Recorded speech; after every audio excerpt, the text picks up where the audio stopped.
मुख्यमंत्री पुष्कर सिंह धामी ने पीएम की मन की बात का 115वां संस्करण सुना। इस दौरान कई कैबिनेट मंत्री, विधायक विनोद चमोली समेत अन्य विधायक भी यहां पर शामिल हुए। पीएम की मन की बात कार्यक्रम सुनने के लिए पार्टी के कई कार्यकर्ता भी मौजूद रहे। सीएम धामी ने पीएम मोदी की मन की बात सुनी।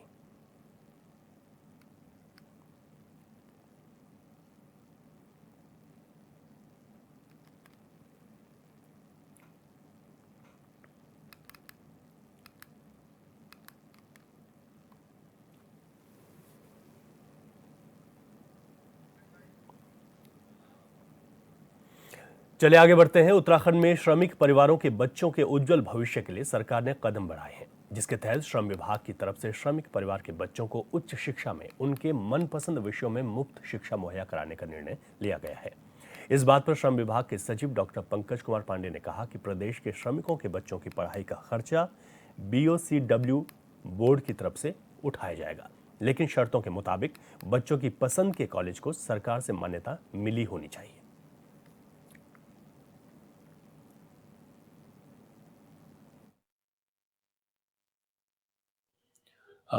BOCW एक बोर्ड है जिसमें कंस्ट्रक्शन वर्कर्स की फैमिलीज को सपोर्ट किया जाता है। हम लोग उनको स्कॉलरशिप देते हैं, उनकी पढ़ाई के लिए देते हैं, उनके हेल्थ के लिए देते हैं। तो उसमें ये डिस्कशन हुआ हम लोगों का विभाग स्तर पे कि हम लोगों ने कुछ कॉलेजेस सेलेक्ट किए हुए हैं, कुछ सीट्स तय की हुई हैं कि अलग अलग कोर्सेज में अगर बच्चे पढ़ना चाहें तो वहाँ जाके पढ़ सकते हैं। तो ये उस पर डिस्कशन के बाद आया, मैंने ये कहा कि अगर कोई भी बच्चा पढ़ना चाहता है तो जहां भी वो एडमिशन लेना चाहता है, प्राइवेट कॉलेज में, गवर्नमेंट कॉलेज में, जिस भी लेवल में, जिस भी तरीके की पढ़ाई में, MBBS करना चाहता है, नर्सिंग करना चाहता है, BTech करना चाहता है, लॉ करना चाहता है, कुछ भी पढ़ना चाहता है, तो उसका खर्चा जो है हम बोर्ड से, BOCW जो हमारा है, उससे हम बियर करेंगे। सीएम योगी वाराणसी के 1 दिवसीय दौरे पर हैं। प्रदेश भर के करीब 70,000 संस्कृत छात्रों के लिए छात्रवृत्ति योजना का उन्होंने शुभारंभ किया। सीएम योगी संपूर्णानंद विश्वविद्यालय कैंपस में आयोजित भव्य समारोह में छात्रवृत्ति योजना का उद्घाटन उन्होंने किया है। सरकार ने 50% से अधिक अंक पाने वाले सभी छात्रों को छात्रवृत्ति देने का निर्णय लिया है। इसके बाद मुख्यमंत्री काल भैरव और काशी विश्वनाथ मंदिर में दर्शन पूजन करेंगे। वाराणसी दौरे पर सीएम योगी हैं और यहाँ पर उनके कई कार्यक्रम रखे गए हैं।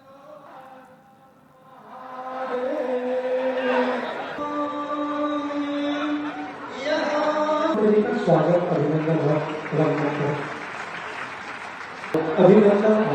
वंदन है वैदिक जिज्ञासु।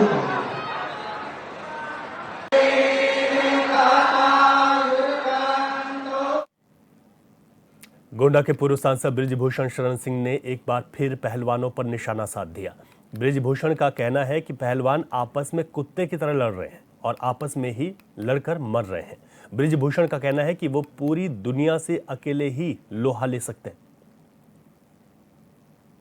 लेकिन हमने कहा धन 2 साल हो गया, 2 साल, लेकिन हमने कहा धन्य महोबा के पानी है, धन्य गोंडा के पानी है, जहाँ के बकरी बाग भी आए हम डराए वाले न हुई। आवाज सब लड़त है कुकुर यसकात वही की हिनवकात वही की हिनवकात वही की हम नहीं की हम पूरी दुनिया से अकेले लोहा ले सकता है। रायबरेली में बीजेपी की पूर्व विधानसभा प्रत्याशी रही बीजेपी नेता एडवोकेट अनीता श्रीवास्तव ने न्यायिक मैजिस्ट्रेट के ऑफिस के सामने धरना दिया। इस दौरान उन्होंने SDM न्यायिक आशुतोष राय के खिलाफ भ्रष्टाचार के साथ कई गंभीर आरोप लगाए हैं। उन्होंने कहा कि न्यायिक मैजिस्ट्रेट जब से रायबरेली आए हैं उनका कार्यालय भ्रष्टाचार का अड्डा बन गया है। दिन दहाड़े वसूली हो रही है, गरीबों को न्याय नहीं मिल रहा है और गरीब के पास अगर पैसा नहीं है तो फैसला पैसे वालों के पक्ष में दिया जा रहा है। उन्होंने कहा कि मैं मुख्यमंत्री से मांग करती हूं कि ऐसे भ्रष्ट अधिकारी के खिलाफ कार्रवाई करनी चाहिए। न्यायिक के यहाँ मैं धरने पे इसलिए बैठी हूँ कि ये भ्रष्टाचार का अड्डा बना रखा है। जो गरीबों को न्याय नहीं मिल रहा है, पैसा लेके गलत तरीके से भ्रष्टाचार का अड्डा बना के रातों रात आर्डर किए जा रहे हैं, बिना दोनों पक्ष को सुने हुए आर्डर किए जा रहे हैं। ये पूरी तरीके से भ्रष्टाचार में लिप्त है। अपने आप को प्रदेश अध्यक्ष का भतीजा, कांग्रेस के प्रदेश अध्यक्ष का बताने वाला न्यायिक मजिस्ट्रेट कह रहा है कि जो जिसको करना है कर ले, और एक माइक लगा के माइक लगा के ऐसा लग ही नहीं रहा है कि न्यायिक मजिस्ट्रेट है, बल्कि मजिस्ट्रेट के नाम पे ठगी की जाए। चित्रकूट में 5 दिवसीय दीपावली दीपदान अमावस्या मेला शुरू होने वाला है, जिसको लेकर प्रशासन तैयारियों में जुटा है। चित्रकूट धाम मंडल के कमिश्नर बीके त्रिपाठी और डीआईजी अजय कुमार चित्रकूट दौरे पर पहुंचे और जिले के अधिकारियों के साथ बैठक की और सुरक्षा का जायजा भी लिया। 29 अक्टूबर से 2 नवंबर तक चलने वाले मेले में लाखों की तादाद में श्रद्धालु चित्रकूट पहुंचेंगे और मंदाकिनी नदी में डुबकी लगाकर दीपदान करेंगे।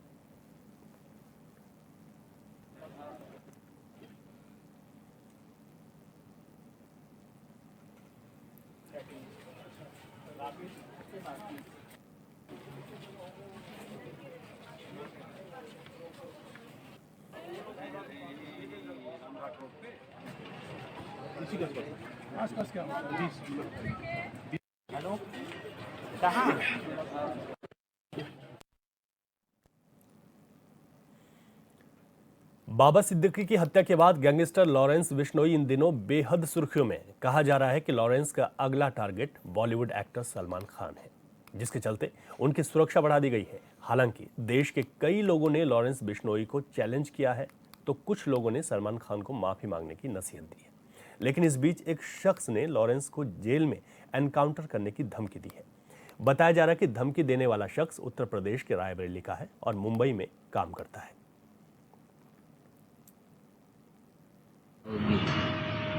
लॉरेंस बिश्नोई 2000 शूटर तेरे तैयार है, तो 5000 शूटर मैंने भी बॉम्बे में भेज रखे हैं। तुम्हारी खैर नहीं, तुम्हारे शूटरों की एक भी बॉम्बे से बच के नहीं जाएगा। 5000 शूटर इमरान भाई ने भी लगा दिए हैं। तुम्हारी खैर नहीं, तुम्हारी तो जेल में ही हत्या होगी। सलमान भाई को कुछ हुआ ना तो खैर ठीक नहीं तुझे लॉरेंस तू बचेगा नहीं। लॉरेंस बिश्नोई 2000 शूटर तेरे तैयार है, तो 5000 शूटर मैंने भी बॉम्बे में भेज रखे हैं।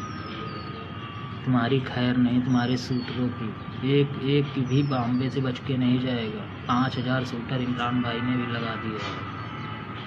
तुम्हारी खैर नहीं, तुम्हारी तो जेल में ही हत्या होगी। सलमान भाई को कुछ हुआ ना तो खैर ठीक नहीं तुझे। तो रायबरेली के रहने वाले एक शख्स ने लॉरेंस बिश्नोई को ये धमकी दे दी है कि जितने शूटर तुम्हारे हैं उससे कई अधिक हमारे हैं। लॉरेंस बिश्नोई के लिए उन्होंने साफ तौर पर कहा कि जेल में ही एनकाउंटर हो जाएगा, हत्या कर दी जाएगी। अभी जिस शख्स की ये वीडियो आप सुन रहे हैं, ये जानकारी के मुताबिक मुंबई में रहते हैं, उत्तर प्रदेश के रहने वाला है और उत्तर प्रदेश के रायबरेली के इस शख्स ने अब यहाँ पर ये सीधे तौर पर चेतावनी दी है। तो बाबा सिद्दीकी की हत्या के बाद जिस तरीके से सलमान खान को लेकर एक टारगेट किया जा रहा है और उनकी सुरक्षा बढ़ा दी गई है, उसी बीच मुंबई में काम करने वाले और उत्तर प्रदेश के रहने वाले एक शख्स ने लॉरेंस बिश्नोई को एनकाउंटर की धमकी दे दी, जिसके बाद ये वीडियो सोशल मीडिया पर जमकर वायरल हो रहा है।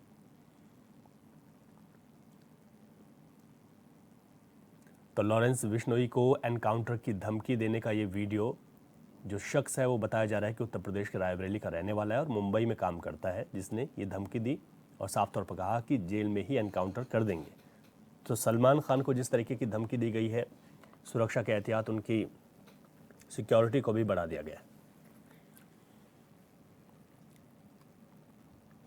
है। इस वक्त आपको सीधे देहरादून का एसबीटी लेकर चलते हैं, जहां पर पुष्कर सिंह धामी मौजूद हैं और उत्तराखंड परिवहन निगम के बस बेड़े में जो नई बसें यानी कि BS6 मॉडल की बसें शामिल हो रही हैं, उनका फ्लैग ऑफ कर रहे हैं।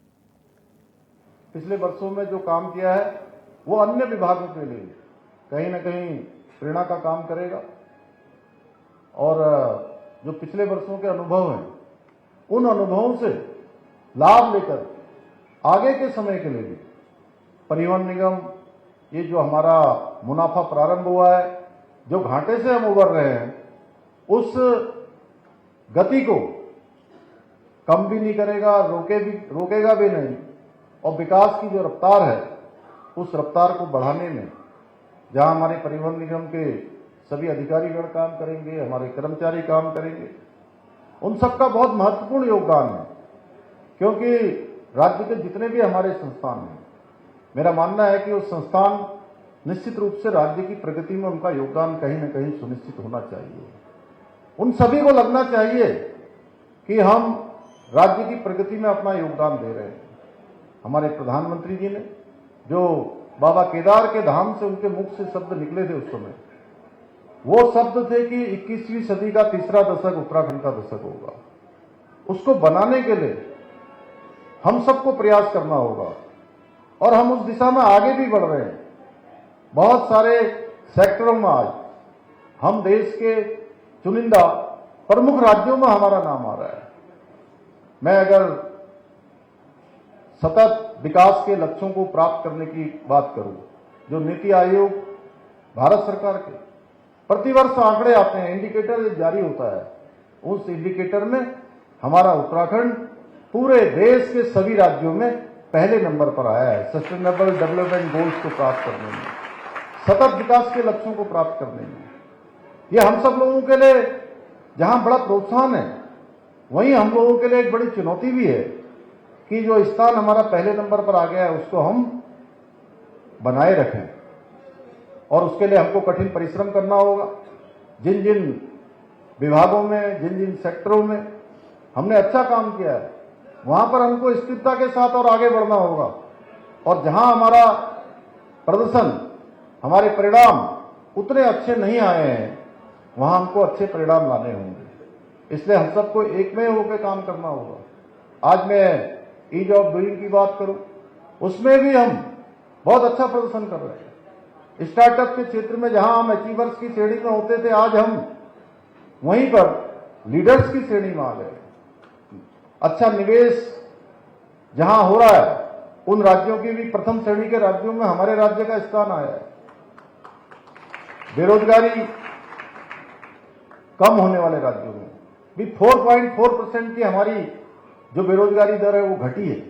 इसके साथ साथ जीएसडीपी में 1.3% गुना की जो है हमारी वृद्धि हुई है, यानी कि 33% हमारी जीएसडीपी बढ़ी है। आज हम हर क्षेत्र में, आप कहीं भी जाते होंगे, मैं भी देश दुनिया में अनेक स्थानों पर गया हूं, आज हमारे उत्तराखंड के जो यहाँ के प्रवासी हैं, उन सभी प्रवासियों को भी गर्व होता है कि हिमालय का हमारा राज्य, हमारा पैतृक राज्य, हमारे पूर्वजों का राज्य, वो राज्य तेजी से विकास करने वाले राज्यों की श्रेणी में खड़ा हो रहा है। उस लाइन में, उस कतार में हमारे राज्य का नाम आ रहा है। वह भी गौरवान्वित होते हैं कि हमारे उत्तराखंड के लोग प्रयास कर रहे हैं, उत्तराखंड को आगे बढ़ाने में अपना योगदान दे रहे हैं। भाइयों बहनों, मुझे विश्वास है कि आप इसी प्रकार निरंतर प्रयास करते हुए निगम की, राज्य की जो बढ़ोतरी है, उसका मुनाफा है, राज्य को आगे बढ़ाने में अपना योगदान देते रहेंगे। भाइयों बहनों, हमारी सरकार द्वारा 13 से अधिक नए बस स्टैंडों और कार्यशालाओं का निर्माण भी कराया गया है। इसके साथ ही 14 स्थानों पर स्टैंडों और कार्यशालाओं का निर्माण कार्य प्रगति पर है, जिनमें से 4 स्थान पर आईएसबीटी में ही बन रहे हैं। इतना ही नहीं, हम जल्द ही अपने बस बेड़े में इलेक्ट्रिक बसों का भी समावेश करेंगे। हमारी सरकार अपने कर्मचारी साथियों, चालकों, परिचालकों की समस्याओं से भी भली भांति परिचित है। अभी मुझे जहां हमारे परिवहन निगम से जुड़े हुए सभी हमारे जो यूनियन है, उन सभी यूनियन के लोगों ने मेरा स्वागत भी किया, साथ में मुझे अपने पत्र भी दिए हैं। निश्चित रूप से हम उनके पत्रों का भी आकलन करेंगे। साथ ही हमने डीए में चाहे बढ़ोतरी करनी हो, 7वें वेतन आयोग की सिफारिशों को लागू करना हो, या निगम में भर्तियों के माध्यम से मैन पावर की समस्या का समाधान करना हो, हम पूरी प्रतिबद्धता के साथ उनके कल्याण के लिए कार्य कर रहे हैं। हाल ही में हमने इस दीपावली के अवसर पर अपनी सेवाएं देने वाले चालकों, परिचालकों और तकनीकी कर्मचारियों को प्रोत्साहन राशि देने का भी फैसला किया है। मैं आज के इस अवसर पर आप सभी को विश्वास दिलाता हूं कि हमारी सरकार आपकी प्रत्येक समस्या का समाधान करने के लिए निरंतर प्रयास करेगी।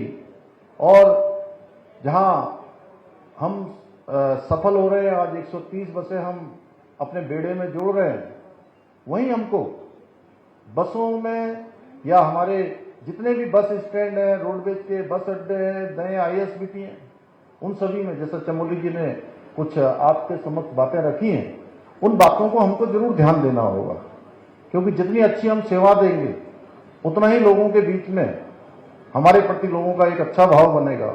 और ये जिम्मेदारी हम सबकी है, विशेषकर हमारे विभाग की है, और मुझे पूरा विश्वास है कि हम सब लोग मिलकर इसको पूरा करेंगे। अंत में मैं आज 130 बसों को राज्य को समर्पित करते हुए आप सभी से अनुरोध करता हूं कि पूरे प्रदेश के लोगों के लिए ये सेवा इस प्रकार की हो कि सभी परिवहन सेवा का अवश्य प्रयोग करें और इसे स्वच्छ, सुरक्षित, व्यवस्थित बनाए रखने में हम सभी के साथ साथ सबका योगदान उसमें अवश्य प्राप्त हो।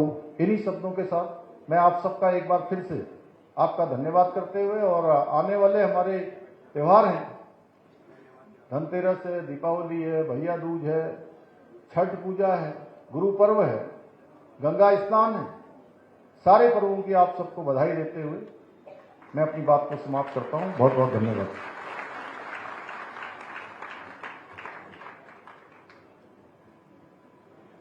देहरादून के आईएसबीटी में आज सीएम धामी इस कार्यक्रम में मौजूद हैं और यहां पर BS6 मॉडल की बसों का फ्लैग ऑफ उन्होंने किया है। 130 नई बसें BS6 मॉडल की अब उत्तराखंड परिवहन के बेड़े में शामिल हो गई हैं। इससे निश्चित तौर पर जहां उत्तराखंड परिवहन को नई बसें मिली हैं, नवीनतम बसें मिली हैं, और इससे उत्तराखंड परिवहन और बेहतर तरीके से आगे बढ़ सकेगा। मुख्यमंत्री ने शुभकामनाएं दी हैं। इन तस्वीरों को आप देखें, यहाँ पर BS6 मॉडल जो कि नवीनतम मॉडल है बसों का, वो यहाँ पर अब शामिल हो गया है। मुख्यमंत्री यहाँ पर मौजूद रहे और उन्होंने ये भी कहा कि इन नई बसों के बेड़े में शामिल होने से राज्य के निवासियों को एक बेहतर सुविधाजनक सफर भी मिलेगा। तो बता दें कि उत्तराखंड में परिवहन निगम राज्य बनने के बाद लगातार घाटे में ही चल रहा था, लेकिन अभी हमने देखा कि पिछले कुछ वर्षों से घाटे से उबरकर परिवहन निगम आगे पहुंचा है और BS6 मॉडल की जो नवीनतम बसें ये जो शामिल हुई हैं बेड़े में, हमें कह सकते हैं कि इससे उत्तराखंड परिवहन निगम को एक सीधे तौर पर बहुत सुविधाजनक वो सफ़र जो है यहाँ के लोगों को दे सकेंगे।